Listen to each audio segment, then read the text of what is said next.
வாழ்க வையகம், வாழ்க வையகம், வாழ்க வளமுடன். குரு வாழ்க, குருவே துணை. தியானமே யோகம், யோகமே ஞானம். தமிழ் ஆனந்த யோகம். வாழ்க வளமுடன். தமிழ் ஆனந்த யோகத்தின் இன்றைய சிறப்பு சிந்தனை துளி, தற்காலிக மருத்துவம் தவிர்ப்போம். பரபரப்பாக வாழ்ந்து கொண்டிருக்கும் சமுதாயம் எல்லாவற்றிலும் தற்காலிகத்தையே நோக்கி செல்கிறது. உடலுக்கு தேவையான மருத்துவத்திலும் அதே தற்காலிகத்தைத்தான் நாடுகிறது. உடலின் உயிராற்றல் மற்றும் இயற்கை தத்துவங்களை அடிப்படையாக கொண்டு சிகிச்சை செய்யும் முறையினைத்தான் இயற்கை சார்ந்த மருத்துவங்கள் என்கிறோம். இந்த உடல் இயற்கையால் உருவாக்கப்பட்டது. பருவுடலை இயக்கிக் கொண்டிருப்பது இறைவனாகிய இயற்கை ஆற்றல் என்பதாக இருக்கிறது. வேதாத்ரி மகரிஷியின் தத்துவங்களின் அடிப்படையில் நோக்கினால் இந்த பிரபஞ்சம் முழுவதுமே ஆற்றல், அறிவு என்பதின் அடிப்படையில்தான் இயங்கிக் கொண்டிருக்கிறது. ஆற்றலும் அறிவும் இல்லாத இடமே இல்லை. அந்த ஆற்றலும் அறிவும் அடங்கி இருந்த இடம் இறைநிலை. அது வெளிப்பட்ட இடம் இந்த பிரபஞ்சம். இதன் தெளிவு வேதாத்திரியம் தெரிந்தவர்களுக்கு மிக மிக அவசியம். இறைவனால் வெளிப்பட்ட ஆற்றலும் அறிவும் ஒரு அணுவிலும் கூட இருக்கிறது. அதே போல அணுக்களின் கூட்டால் உருவான பஞ்சபூதங்களிலும் 1 முதல் 6 அறிவு படைத்த மனிதன் வரையிலும் அதே ஆற்றலும் அறிவும் தான் இயங்கிக் கொண்டிருக்க செய்கிறது. எனவே இந்த பஞ்சபூதங்களிலான பருவுடல், ஆற்றல், அறிவு எனும் 2இன் அடிப்படையில்தான் இயங்கிக் கொண்டிருக்கிறது. அறிவு இந்த ஆற்றலின் துணை கொண்டு இந்த உடலை இயக்குகிறது என்று கூட சொல்லலாம். பெரும்பான்மையான உலக மக்களின் தேடுதல் என்பது நோய்களை தீர்க்கக்கூடிய தீர்வுகளும் வழிமுறைகளாகவும் இருக்கிறது. ஆனால் அப்படி தேடிச் செல்பவர்கள் சரியான தேடுதலை தேடவில்லை என்பதுதான் உண்மை. அதாவது மனிதர்கள் நிரந்தரமாக நோய்களை தீர்க்கும் மருத்துவத்தை தேடுவது இல்லை. அவர்கள் தேடுவதெல்லாம் தற்காலிகமாக நோய்களை தீர்ப்பதற்காக மட்டும்தான் இருக்கிறது. அதனால்தான் தற்காலிக தீர்வு கொடுக்கும் மருத்துவ முறைகள்தான் இன்று உலகத்தில் மிக பிரபல்யமாக ஓங்கி நாளுக்கு நாள் வளர்ந்து கொண்டே இருக்கிறது. இத்தகைய பிரசித்தமாக இருக்கக்கூடிய மருத்துவ முறைகள் நிரந்தர தீர்வினை தரவே முடியாது. மனிதனின் தேடுதலுக்கு ஏற்றாற்போல்தான் இயற்கையும் மருத்துவத்தை கொடுக்கும். இறை ஞான ஆசிரியர் நன்மணி ஐயா அவர்களுக்கு நன்றிகள். வாழ்க வளமுடன் ஐயா. வாழ்க வளமுடன். இன்றைய சிந்தனை துளிகள் வாசித்த ரிஷி பாபா அவர்களுக்கு நன்றி. தியானமே யோகம், யோகமே ஞானம். தமிழ் ஆனந்த யோகம். வாழ்க வளமுடன். இன்றைய சிந்தனை, தற்காலிக மருத்துவம் தவிர்ப்போம். பொதுவாக மருத்துவம் தவிர்ப்போம் என்பதுதான் உண்மை. அப்படி என்று சொன்னால் வருமுன் காப்பது என்பதுதான் ஒரு உண்மையான வாழ்க்கை தத்துவமாக இருக்கும். அப்ப நோய் வந்துவிட்டது என்று சொல்லும் பொழுது அந்த நோயின் தன்மையை, அதனுடைய மூலத்தை உணர்ந்து அதிலிருந்து முழுமையாக விடுதலை பெறச் செய்வது என்பதுதான் மருத்துவமாக இருக்கும்.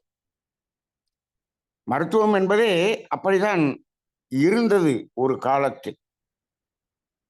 சித்தர்கள் காலத்திலே நோய் என்பது என்ன என்பதை அறிந்து அதற்கான மூலம் என்ன என்பதை அறிந்திருந்தார்கள்.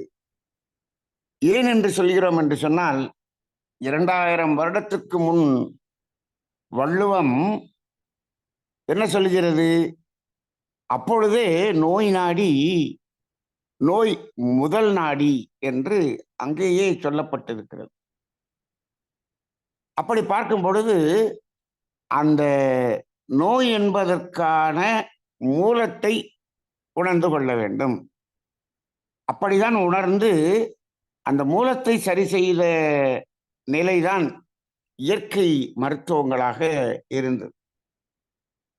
இப்ப எல்லாம் என்ன சொல்றோம்னா, அந்த இயற்கையில் முதல்ல இருந்தது எல்லாத்தையும் ஆல்டர்னேட்டிவ் மெடிசின்ஸ் அப்படின்னு இன்னைக்கு மனிதன் வைத்து விட்டான்.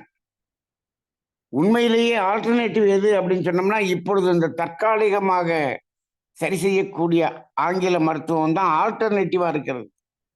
ஒரிஜினலை ஆல்டர்னேட்டிவாக மாற்றி விட்டார்கள். இப்போ மகரிஷி அவர்கள் தெளிவாக சொல்லிவிட்டார்கள். வலி, நோய், மரணம் என்ற ஒரு தத்துவத்தை கொடுத்து விட்டார்கள். அப்ப வலி, நோய், மரணம் என்று சொல்லும் பொழுது எங்கு தொடங்குகிறது நோய் என்பது சரியாக தெரிகிறது. Short circuit of biomagnetism is pain.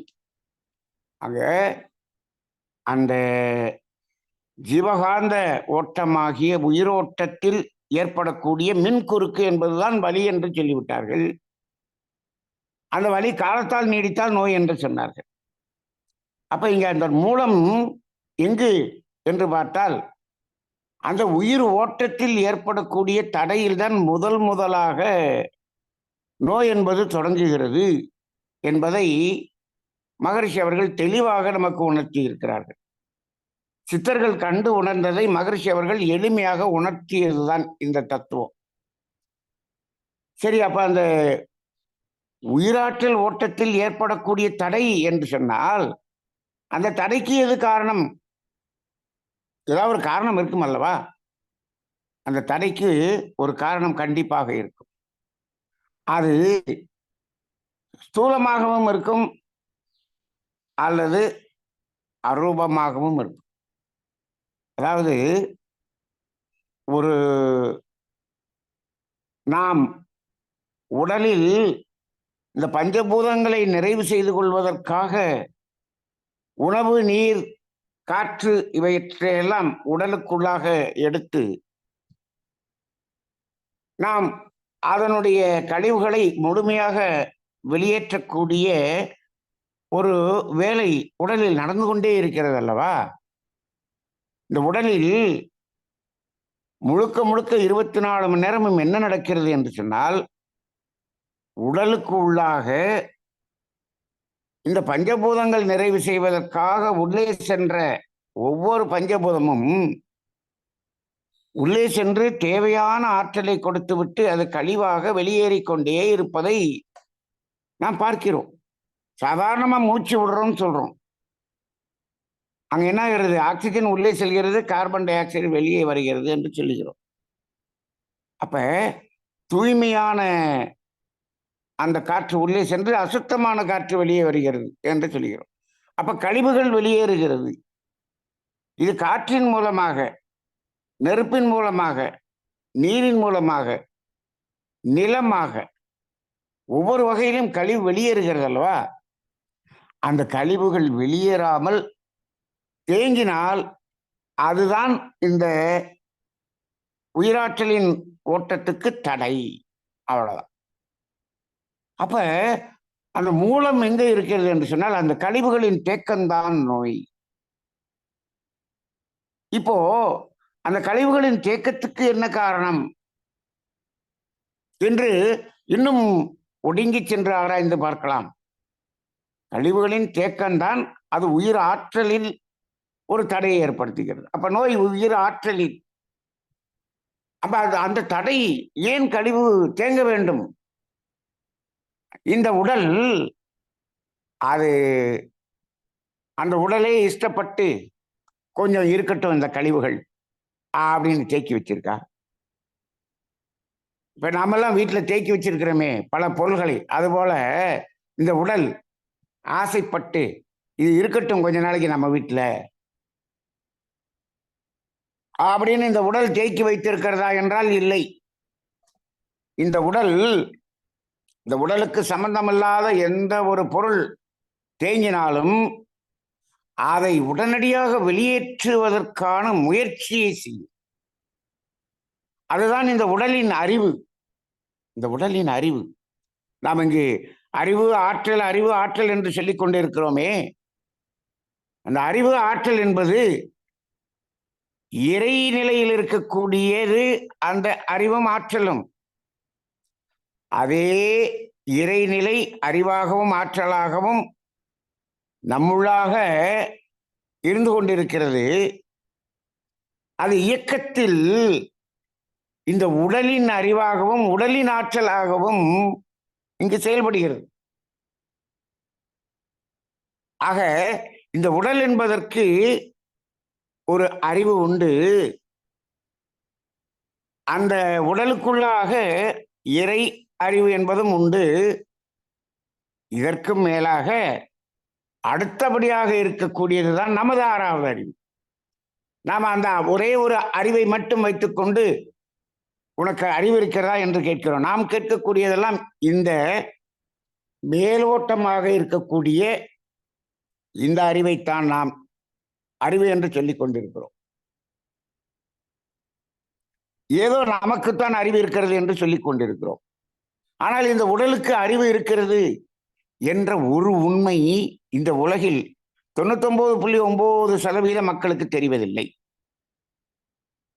இன்னும் சொல்லப்போனால் வேதாத்திரியத்தை சொல்லிக் கொடுக்கக்கூடிய ஆசிரியர்களில் 90% ஆசிரியர்களுக்கு இந்த உடலுக்கு அறிவு இருக்கிறது என்பதே தெரியாமல் அவர்களும் பாடம் நடத்தி கொண்டிருப்பதைத்தான் பார்க்கிறேன். இப்பொழுது மகரிஷி அவர்கள் அறிவு என்பதை பற்றி எவ்வளவு அற்புதமாக சொல்லி இருக்கிறார்கள்.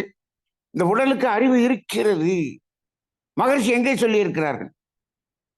அறிவின் நிலையை, இறைநிலையில் அறிவு எப்படி இருக்கிறது, பஞ்சபூதங்களில் அறிவு எப்படி இருக்கிறது, உயிரினங்களில் அறிவு எப்படி இருக்கிறது, 6வது அறிவு படைத்த மனிதனில் அறிவு எப்படி இருக்கிறது, எந்த அளவுக்கு விரித்து சொல்லி இருக்கிறார்கள். இந்த உடல் என்று சொன்னால் அது எது? இந்த உடல் என்று சொன்னால் அதை பஞ்சபூதங்களாகத்தான் பார்க்க வேண்டும். அவ்வளவுதானே? இந்த உடல் வெறும் உடல் என்று எடுத்துக்கொள்ளுங்கள், அது பஞ்சபூதங்களின் கூட்டு. அவ்வளவுதானே? அப்ப அந்த இடத்தில் அறிவு எப்படி இருக்கிறது? அப்ப அதற்கு அறிவு இருக்கிறதா? இருக்கிறது. வடிவம், குணம், இயக்க ஒழுங்கு. அப்ப இந்த உடலுக்கு என்று ஒரு அறிவு இருக்கிறது. அப்புறம் அந்த உயிரினம் என்ற தன்மையில் இருக்கக்கூடிய அறிவு 6வது அறிவு. இவ்வளவு அறிவு இருக்கு. அப்ப அந்த அடிப்படையிலே இந்த தேக்கம், அந்த கழிவு தேங்குவதற்கு இந்த உடல் காரணமா என்று கேட்டால் இல்லை. இது நம்ம இந்த இடத்துல நல்லா இதை புரிந்து கொண்டால்தான் இந்த தற்காலிக மருத்துவத்திலிருந்து நாம் நிலையான மருத்துவத்துக்கு செல்ல முடியும். இந்த கழிவு உடலில் தேங்குவதற்கு உடல் தான் காரணமா என்று ஒரு கேள்வியை கேட்டு பாருங்கள். நீங்க இப்ப ஆங்கில மருத்துவத்திட்ட போய் கேட்டோம்னா, உடம்புல வரக்கூடிய அத்துணை நோய்களுக்கும் உடம்புதான் காரணம் என்று சொல்லிக் கொண்டிருக்கக்கூடிய விஞ்ஞானம், அறிவின் குறைபாடாக இருக்கக்கூடிய விஞ்ஞானம். உடம்புல இருக்கக்கூடிய அத்தனை நோய்க்கும் உடம்பு தான் காரணம்னா, உடம்புல கேன்சர் வருதுன்னா உடம்பு தான் காரணம். கிட்னி கெட்டு போச்சுன்னா கிட்னி தான் காரணம். ஹார்ட் கெட்டு போச்சுன்னா ஹார்ட் தான் காரணம். இறைவன் மீது பழி போடுகிறோம், இயற்கையின் மீது பழி போடுகிறோம். இது மனிதனுடைய ஆணவத்தின் உச்சமான பேச்சு. அதாவது தான் ஒரு தவறை செய்யாமல் இருக்கும்போது நீதான் தவறு செய்தாய் என்று சொன்னால் எவ்வளவு வலிக்கும். இப்பொழுது அந்த உடலுக்கு அப்படி ஒரு பழியை நாம் போட்டுக் கொண்டிருக்கிறோம். இந்த உடல் தான் காரணம் என்று. இந்த உடல் 24 மணி நேரமும் அது எவ்வளவு வேலை செய்து கொண்டிருக்கிறது. நாம் கொடுக்கக்கூடிய அத்தனையும் உள்வாங்கி அதை பிரித்து எடுத்து அதில் உள்ள ஆற்றலை மட்டும் எடுத்துக்கொண்டு மற்ற கழிவுகளை எல்லாம் வெளியேற்றுவதற்காக இந்த வேலையை மட்டும்தான் இந்த உடல் செய்து கொண்டிருக்கிறது. அதுக்காக எத்தனை சிஸ்டம், எவ்வளவு உறுப்புகள், எப்படி இயக்கம். இந்த உறுப்புகளை எல்லாம் எந்த மனிதனும் செய்யவில்லை, அதை எந்த மனிதனும் இயக்கவில்லை. யார் இயக்குகிறார்கள் இந்த உடலினுடைய அந்த உறுப்புகளை எல்லாம்? இதை, இருதயத்தை யார் இயக்குகிறார்கள்? என்று இருதய நிபுணரிடம் கேட்டுக்கொண்டால் அது இருதயம் அது இயங்கிக் கொண்டிரு அதுவாக இயங்கிக் கொண்டிருக்கிறது என்று சொல்கிறார். அதுவாக இயங்கிக் கொண்டிருக்கிறது என்றால் ஏன் இப்பொழுது இயங்கவில்லை? அது இயங்குவதை நிறுத்தி கொண்டது. ஏன் நிறுத்தி கொண்டது? அதெல்லாம் தெரியாது. அது இயங்கிக் கொண்டிருக்கக்கூடிய இருதயம், இது இயங்காத இருதயம், இவ்வளவுதான் எங்களுக்கு தெரியும். அவ்வளவுதான் நாங்கள் படித்தது. நீ இயக்குகிறாயா? இல்லை. அப்ப ஏதாவது ஒரு ஆற்றல் இயக்கிக் கொண்டுதான் இருக்க வேண்டும். ஆற்றல் இல்லாமல் எப்படி இயக்கம் இருக்கும்? அந்த அளவுக்கு சிந்திக்கக்கூடிய அளவுக்கு அந்த விஞ்ஞானம் இல்லை. சரி, அப்படி இயங்குகிறது என்று சொன்னால் அது எப்படி சரியாக ஒரு நிமிஷத்துக்கு 72 தடவை சுருங்கி வருகிறது? அதை யார், எந்த அறிவு? அதுவும் தெரியவில்லை. அப்ப இந்த உடலுக்கு அறிவு இருக்கிறது, உள்ள இறை அறிவு இருக்கிறது. இதையெல்லாம் தேடிக்கொண்டிருக்கக்கூடிய விஞ்ஞானம் இப்பொழுது நாங்கள் தான் முழுமையான மருத்துவம் என்று சொல்லிக்கொண்டு மாறுதட்டி கொண்டு இருக்கிறது. அப்ப இந்த உடல் மீது பழி போடுவதை முதலில் நிறுத்த வேண்டும். இந்த உடல் அதை தூய்மை செய்வதற்கான முயற்சி ஒவ்வொரு கணமும் செய்து கொண்டிருக்கிறது. அப்படி என்றால் அப்ப அங்கு அந்த தேக்கம் வருவதற்கு எது காரணம்? எது காரணமாக இருக்க முடியும்? வேதாத்திரியத்தை நன்கு உணர்ந்தவர்கள் சொல்ல முடியும். ஒன்றே ஒன்றுதான் காரணமாக இருக்க முடியும். எது அது என்று சொன்னால் இந்த மயக்கத்தில் இருக்கக்கூடிய மனம். இந்த மனம் ஒன்றுதானே தவறு செய்கிறது. இந்த பிரபஞ்சத்தில், நான் இந்த உலகம்னு சொல்லல, இந்த பிரபஞ்சத்தில் அங்கு இந்த இயற்கை நியதிக்கு முரணாக ஒன்று நடக்கிறது என்று சொன்னால் அது மனதின் மயக்கம்தான். மனதினால் தான் நடக்கிறது. இந்த உலகம் முழுவதும் நடக்கக்கூடிய இயற்கைக்கு முரணான செயல்கள் அத்துணையும் மனதினால் தான் நடக்கிறது. அதுவும் மனித மனதில் தான் நடக்கிறது. பாருங்கள், அப்ப மனித மனம் எவ்வளவு குப்பையாக இருக்கிறது. மனித மனத்தின் மேல் அந்த இறைநிலை என்ன ஒரு மரியாதை வைத்திருக்கும் என்று பாருங்கள். ஐந்தறிவு விலங்கினங்கள் வரை மனம் இருக்கிறது. எல்லாம் இயற்கையின் அந்த நியதிப்படி இயங்கிக் கொண்டிருக்கிறது. மனித மனம் மட்டுமே அதற்கு முரணாக இயங்கிக் கொண்டிருக்கிறது. அதனாலதான் மனித உடலில் மட்டும்தான் நோய். அப்ப இந்த மனம்தான் காரணமாக இருக்கிறது. அந்த ஷார்ட் சர்க்யூட் ஆஃப் பயோமேக்னடிசம் என்ற அது நடப்பதற்கான தடையை ஏற்படுத்துவதற்கு மனம்தான் காரணம். இதை கண்டு உணர்ந்தவர் தான் சாமுவேல் ஹனிமன் என்ற ஒரு பெரிய மருத்துவர். அவர் ஆங்கில மருத்துவர் தான். அப்ப அவரு இந்த மனம்தான் காரணம் என்பதை கண்டு உணர்ந்தார். ஆனால் இப்போ இந்த தற்காலிகமாக செய்யக்கூடிய மருத்துவத்தை கண்டுபிடித்தவர் ஹிப்போக்ரட்டிஸ். அவர் ஒரு இயற்கை மருத்துவர். ஆனால் அவர் என்ன செய்தார்? இந்த நிலையான மருத்துவத்தை செய்ய வேண்டும். அந்த மருத்துவம் செய்து கொண்டிருக்கும் போது இந்த கழிவுகளை வெளியே தள்ளுவது என்ற ஒரு ப்ராசஸ் நடக்கும்போது அந்த ப்ராசஸ்ல ஒரு வலி என்ற உணர்வு ஏற்படும். மகரிஷி அவர்கள் சொன்னார்கள் இல்லையா, வலி தடையை நீக்குவதற்கான இந்த உயிராற்றலின் முயற்சி தான் வலி. அப்ப அந்த வலி தாங்க முடியாமல் இருக்கும் பொழுது கொஞ்சம் அதை தாங்கக்கூடிய அளவுக்கு ஏதாவது செய்ய வேண்டுமே என்று அந்த அந்த நேரத்துக்கு தற்காலிகத்துக்கு அதை கண்டுபிடித்தவர் தான் ஹிப்போக்ரட்டிஸ். அப்படி வளர்ந்ததுதான் இந்த ஆங்கில மருத்துவம். அப்படி என்றால் என்ன செய்திருக்க வேண்டும் இப்பொழுது இந்த ஆங்கில மருத்துவம்? ரொம்ப அவசரம் என்றால் அவசர சிகிச்சை மட்டும்தான் ஆங்கில மருத்துவத்தில் செய்வோம் என்று செய்திருக்க வேண்டும். அதற்கு உண்மையிலேயே அதற்கு அருகதை இருக்கிறது. அதை கண்டுபிடித்தவரும் அப்படித்தான் கண்டுபிடித்தார். தாங்க முடியாமல் இருக்கக்கூடிய நிலையை தாங்கக்கூடிய அளவுக்கு அதை குறைத்து விட்டு அதன் பிறகு இயற்கையான மருத்துவத்தை செய்ய வேண்டும்.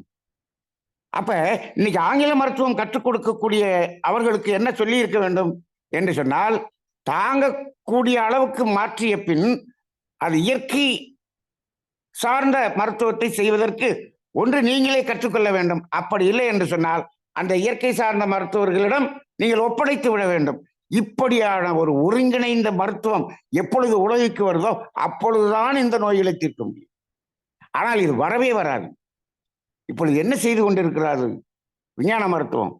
எல்லா நோய்களையும் நாங்கள் மட்டும்தான் சரி செய்ய முடியும், நாங்கள் மட்டும்தான் சரி செய்வோம் என்று. தாங்க முடியாதது மட்டுமல்ல, இன்னைக்கு மனிதன் என்ன பண்றான்? எல்லாமே தாங்க முடியலன்றான், எதையுமே தாங்க முடியல அப்படின்றான். ஒரு தலைவலி வந்தா கூட தாங்க முடியலன்றான். தலைவலி வந்துட்டா பட்டினி போட்டு பேசாம படுத்துரு, ஒரு நாள்ல சரியாயிரும். காய்ச்சல் வருதா 2 நாளைக்கு பட்டினி போட்டு படுத்துரு, 3ஆவது நாள் சரியாயிரும். இந்த உடம்பு சரி பண்ணிரும். அவ்வளவுலாம் நம்மளால இருக்க முடியாது. 5 நிமிஷம் கூட என்னால தாங்க முடியாது. குழந்தை பிறக்கிறதுக்கான வலியை என்னால் தாங்க முடியாது என்று சொல்லிக்கொண்டு நாங்கள் சிசேரியன் செய்து கொண்டு இருக்கிறோம் என்ற ஒரு நிலை வந்துவிட்ட சமுதாயமாக இருக்கிறது அல்லவா? எதையுமே தாங்க முடியாது என்று சொன்னால் ஏன் இப்படி தாங்க முடியாது என்று சொல்லுகிறார்கள் தெரியுமா? எல்லாத்தையும் அந்த வலியை தற்காலிகமாக நிறுத்தி வைக்கக்கூடிய மருத்துவம் பிரம்மாண்டமாக வளர்ந்து விட்டது. அதில் நம்ம மாத்திரையை போட்டு சரி பண்ணிக்கலாம். அப்ப இவர்கள் இருக்கிறார்கள் என்ற தைரியத்தில் நாம் வாழ்ந்து கொண்டிருக்கிறோம். இன்னும் சொல்ல போனால் மனிதன் நோய் வருவதற்கான தவறுகளை செய்து கொண்டிருக்கிறான் அல்லவா? அது எந்த தைரியத்தில் செய்து கொண்டிருக்கிறான் என்று சொன்னால், இவர்கள் இருக்கிறார்கள் என்ற தைரியத்தில் செய்து கொண்டிருக்கிறான். ஆனால் இவர்கள் தான் லட்ச லட்சமாக புடுங்குகிறார்களே, அப்புறம் எப்படி அவனுக்கு தைரியம் வருது அப்படின்னு நான் ஒருவரிடம் கேட்டேன். அதற்கு அவர் சொன்ன வார்த்தை, அதற்குத்தான் நான் 50 லட்சம் ரூபாய்க்கு ஹெல்த் இன்சூரன்ஸ் வச்சிருக்கிறேனே, நோ ப்ராப்ளம் அப்படின்னு சொல்றாங்க. அப்ப தவறு செய்யும் போது, அப்ப தவறை இன்டென்ஷனா செய்யக்கூடிய இந்த சமுதாயமாக இருக்கிறது. ஏன்? இங்கு பணம் கொடுத்தால் இதை சரி செய்து விடுவார்கள். அந்த பணத்தை கொடுப்பதற்கு இன்சூரன்ஸ் போட்டோம். இப்ப இந்த தைரியத்தில் தவறு செய்து கொண்டிருக்கிறோம். சரி, இப்பொழுது அவர்கள் நோயை சரி செய்தார்களா? இப்ப இந்த இடத்துல நம்ம முழுமையாக அந்த கழிவுகளின் தேக்கத்தை தற்காலிகமாக சரி செய்வது என்பது என்ன நடக்கிறது என்பதை நாம் உணர்ந்து கொள்ள வேண்டும். அந்த கழிவுகளை அப்படியே கம்ப்ரஸ் பண்ணி உடலுக்குள்ளாகவே ஒரு இடத்தில் அமுக்கி அங்கே தேக்கி வைத்து விடுகிறோம். வெளியில் தெரியாமல், அது வெளியில தெரியாமல் தேக்குவது ஒன்று. அந்த கழிவுகளை வெளியே அனுப்புவதற்கான அந்த முயற்சி எடுக்கக்கூடிய அந்த உயிராற்றல் இருக்கிறது அல்லவா? அந்த உயிராற்றலை அழித்து விடுவது, குறைத்து விடுவது. அப்ப அந்த உயிராற்றல் என்ன செய்யும்? அது வெளியேற்றக்கூடிய வேலையை செய்யாது, அதை மறத்து போகக்கூடிய ஒரு நிலையை செய்து விடுகிறார். பெயின் கில்லர் முழுவதும் அதுதான் செய்கிறது. அப்ப இந்த உடல் அறிவு எப்படி வேலை செய்கிறதோ அந்த அறிவையை கெடுத்து விடக்கூடிய ஒரு நிலையை இவர்கள் செய்து விடுகிறார்கள். அப்ப என்ன ஆகுது? எல்லா கழிவுகளும் உள்ளேயே தேங்கி இருக்கிறது. ஆனால் மனிதன் என்ன செய்கிறான்? எனக்கு இப்ப சௌகரியமாக இருக்கிறது, நோய் தீர்ந்து போச்சுன்னு நினைக்கிறான். உள்ளேயே வச்சுக்கிட்டு இவன் என்ன செய்கிறான்? இது நம்மிடம் நோய் சரியாகிவிட்டது என்று நினைத்துக் கொண்டிருக்கிறான். அது மீண்டும் மீண்டும் மீண்டும் உழைத்து வருகிறது. அப்ப என்ன செய்யறான்? நான் சாகிற வரைக்கும் நான் மாத்திரை போட்டுக்கிட்டு அதை சரி பண்ணிடுவேன் அப்படின்னு இப்ப சாகும் வரை மாத்திரை போடுகிறான். அவன் யார் என்று சொன்னால், அப்படி செய்து கொண்டிருப்பவன் யார் என்று சொன்னால், அவர்களது சந்ததிக்கு செய்யக்கூடிய பெரிய துரோகி அவன். ஆனால் அவன் என்ன செய்கிறான்? என் மகன் பேரனுக்கெல்லாம் நான் இத்தனை சொத்து சேர்த்து வைத்திருக்கிறேன், அத்தனை சொத்து சேர்த்து வைத்திருக்கிறேன், அவர்களெல்லாம் நன்றாக வாழ வேண்டும் என்று நான் இத்தனையும் செய்து கொண்டிருக்கிறேன் என்று சொல்லிக் கொண்டிருக்கிறான். ஆனால் சொத்து சேர்த்து வைக்கிறது மட்டும் சேர்க்கல, அவன் உடம்புக்குள்ளாக அந்த நோய்த்தன்மை முழுவதையும் சொத்தாக சேர்த்து வைத்துக் கொண்டே இருக்கிறான், சாகும் வரை மாத்திரை சாப்பிட்டுக் கொண்டு. ஆக இந்த தற்காலிகமாக மருத்துவம் செய்யக்கூடியது முழுவதும் அந்த நோய்த்தன்மையை முழுமையாக அமுக்கி ஒன்று சேர்த்து ஒரு இடத்தில் நாம் எப்படி பாவ வினையை எல்லாம் கர்ம வினையாக நாம் கர்மயத்தில் சேர்த்து வைத்திருக்கிறோமோ, அதே போல இங்கும் ஒரு இடத்தில் அதை கொண்டு போய் சேர்க்கிறான். அது எந்த இடமாக இருக்கும் என்று சிந்தித்து பாருங்கள். அதுவும் அதே கர்மயமாகத்தான் இருக்கும். அப்ப என்ன ஆகிறது? இந்த கர்மவினை என்பதில் நோய் பதிவுகள் என்று ஒரு தன்மையில ஒரு கேட்டகரி இருக்கு, இது மன ரீதியாக இருக்கக்கூடிய அந்த உணர்வு சம்பந்தப்பட்டது ஒன்று இருக்கிறது. அதனாலதான் அப்புறம் என்ன சொல்ற, ஹெரிடிட்டரி டிசீஸ் என்று சொல்கிறார். அப்ப என்ன ஆக்கிறோம், நாம் இதையெல்லாம் அப்படியே அமைக்கி குழந்தைகளுக்கு அந்த நோயை கொடுத்து விடுகிறோம். இதனால் தான் சிறு குழந்தைகளிலேயே இவ்வளவு பெரிய நோய்கள் வரக்கூடியதை பார்க்கிறோம். அப்ப இந்த தற்காலிக மருத்துவம் தவிர்க்கணுங்கிறது ஏன் தவிர்க்க வேண்டும் என்பதற்கான விளக்கமே நாம் இவ்வளவு புரிந்து கொள்ள வேண்டியிருக்கிறது. இப்பொழுது நான் இதற்குரிய உண்மையான அந்த விளக்கத்தில் 1% தான் நான் சொல்லி இருக்கிறேன். இன்னும் 99% இதை விளக்க வேண்டியிருக்கிறது. இப்பொழுது இன்றைய சிந்தனையிலே நாம் இதை ஏன் தவிர்க்க வேண்டும் என்பதற்கு நிறைய காரணங்கள் இருக்கிறது என்பதை தெரிந்து கொள்வோம். இந்த காரணங்களை எல்லாம் விளக்கமாக தெரிந்து கொள்ள வேண்டும் என்று சொன்னால் தொடர்ந்து நமது தமிழ் ஆனந்த யோக அந்த சிந்தனை துளிகள் மற்றும் மாலை சிந்தனைகளை தொடர்ந்து பயணித்து வாருங்கள். அதே போல தமிழ் ஆனந்த யோகம் யூடியூப் சேனல்ல அத்துணை சிந்தனைகளும் அந்த தத்துவங்களும் இருக்கிறது, கேட்டு பாருங்கள். அங்குதான் நாம் முழுமையான விளக்கத்தை கொடுத்து கொண்டிருக்கிறோம். இப்ப இந்த விளக்கம் முழுமையாக நோய்களிலிருந்து அதாவது நிரந்தர தீர்வுக்கான ஒரு பாதையை கொடுக்கும். அப்பொழுதுதான் உண்மை மருத்துவம் எது என்று தெரியும் நமக்கு. ஆக இப்போ இந்த மாதிரியான இதெல்லாம் தேடுதல் இருக்கிறது, நிறைய பேருக்கு இருக்கு. நானும் மருந்து சாப்பிட்டு இருக்கேன், நோய் தீரலையே, இதுக்கு எங்காவது வழி இருக்கிறதா? இருக்கிறது, தமிழ் ஆனந்த யோகத்தில் இருக்கிறது. நீங்கள் வந்து இணைந்து பாருங்கள். இப்படி தேடுகிறவர்கள் எங்கெங்கெல்லாம் இருக்கிறார்களோ அவர்களையும் இதை கேட்க செய்யுங்கள். இதை அவர்களுக்கும் பகிர்ந்து பாருங்கள். இந்த காந்த தத்துவத்தில் அத்துணை விளக்கங்களும் இருக்கிறது. அதை உள்ளபடி கொடுத்து கொண்டிருக்கக்கூடிய தமிழ் ஆனந்த யோகம் அறக்கட்டளைக்கு வாழ்த்துக்கள் கூறி நிறைவு செய்து கொள்கிறோம். வாழ்க வளமுடன்.